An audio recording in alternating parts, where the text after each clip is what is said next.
Hello friends, ഞാൻ ഇന്ന് ഒരു ചമ്മന്തിപ്പൊടി ഉണ്ടാക്കുന്ന വീഡിയോ ആണ് ഇടുന്നത്. നമുക്ക് ഇഡ്ഡലിയുടെ കൂടെയും ദോശയുടെ കൂടെയൊക്കെ കഴിക്കാൻ പറ്റുന്ന എന്നാൽ വളരെ പെട്ടെന്ന് തയ്യാറാക്കാൻ പറ്റുന്ന ഒരു ചമ്മന്തിപ്പൊടിയാണ്. അതിനായിട്ട് ഞാൻ 1 കപ്പ് ഉഴുന്ന് എടുത്തിട്ടുണ്ട്. ഉഴുന്ന് നന്നായിട്ട് കഴുകിയതിന് ശേഷം അതിൻ്റെ വെള്ളമെല്ലാം ഊറ്റിക്കളയുക. എന്നിട്ടൊരു പാൻ ചൂടാക്കാനായിട്ട് അടുപ്പി വെച്ചിട്ട് പാൻ നന്നായിട്ട് ചൂടാകുമ്പോഴത്തേക്ക് ഈ ഉഴുന്ന് അതിനകത്തേക്ക് ഇട്ട് കൊടുത്ത് നന്നായിട്ട് വറുത്തെടുക്കണം കേട്ടോ. അതായത് ഉഴുന്നിൻ്റെ കളറൊക്കെ മാറി നല്ലൊരു ഓറഞ്ച് കളറാകുമ്പോഴത്തേക്ക് നമ്മൾ സ്റ്റൗ ഓഫ് ചെയ്യണം. ഉഴുന്ന് എപ്പോഴും നമ്മൾ കഴുകിയിട്ട് തന്നെ യൂസ് ചെയ്യണം കേട്ടോ, കാരണം ഉഴുന്നിൽ നിറയെ അഴുക്കുണ്ടാവും. അപ്പം ഉഴുന്ന് കഴുകിയിട്ടായിരിക്കണം ഇങ്ങനെ ചമ്മന്തിപ്പൊടിയൊക്കെ ഉണ്ടാക്കുന്നത്. ഇതിപ്പം ചെറുതായിട്ടൊക്കെ കളറൊക്കെ ഒന്ന് മാറി വരുന്നുണ്ട്. ഒത്തിരി കരിഞ്ഞു പോകരുത് കേട്ടോ, അപ്പം ഇളക്കി കൊടുക്കണം, ഇടയ്ക്കിടയ്ക്ക് ഒന്ന് ഇളക്കി കൊടുത്തോണം. ഇങ്ങനൊരു ചമ്മന്തിപ്പൊടി നമ്മൾ ഉണ്ടാക്കി വെക്കുകയാണെങ്കിൽ നമുക്ക് രാവിലെയൊക്കെ ചിലപ്പം തിരക്കുള്ള ദിവസങ്ങളിൽ എന്താ പറയുക, വേറെ കറിയൊന്നും ഉണ്ടാക്കാൻ സമയമില്ലെങ്കിൽ ഇങ്ങനെ ഈ ചമ്മന്തിപ്പൊടി ഉണ്ടാക്കി എന്നാൽ എളുപ്പത്തിൽ നമ്മുടെ ജോലി നടക്കും. എന്നാൽ കഴിക്കാൻ നല്ല ടേസ്റ്റ്, കുട്ടികൾക്കൊക്കെ ഒരുപാട് ഇഷ്ടമാവുകയും ചെയ്യും കേട്ടോ. ഇപ്പം ദേ ഉഴുന്നിൻ്റെ കളറൊക്കെ ഏകദേശം ഒന്ന് മാറിക്കഴിഞ്ഞു. ദേ ചെറിയൊരു ഓറഞ്ച് കളറൊക്കെ ആയില്ലേ.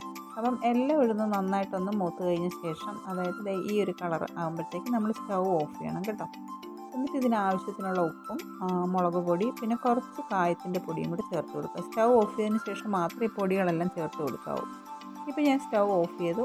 കുറച്ച് മുളക് പൊടി, ആവശ്യത്തിനുള്ള ഉപ്പ്, പിന്നെ കുറച്ച് കായപ്പൊടി. കായത്തിൻ്റെ പൊടി ഒരു 1/4 സ്പൂണൊക്കെ മതിയാകും.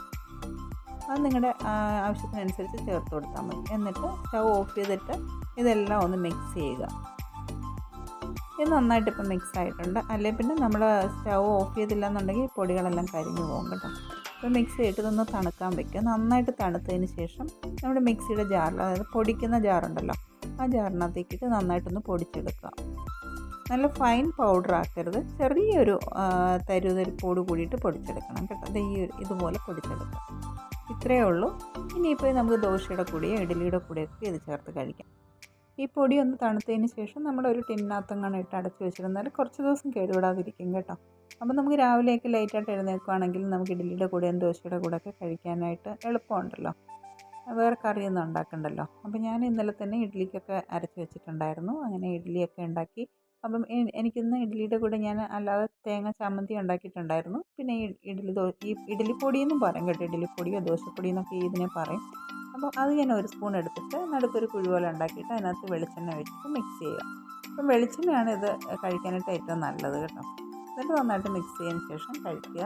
നിങ്ങൾ ഇതുവരെ ഉണ്ടാക്കിയിട്ടില്ലാത്തവർ ഒന്ന് ഉണ്ടാക്കി നോക്കിയിട്ട് ഫീഡ്ബാക്കൊക്കെ അറിയിക്കുക. പിന്നെ എന്നെ സപ്പോർട്ട് ചെയ്യുന്ന എല്ലാവരോടും ഒരുപാട് താങ്ക്സ്. പിന്നെ ഇനി നിങ്ങളുടെ സപ്പോർട്ട് വേണം. അപ്പം okay, thank you for watching. By.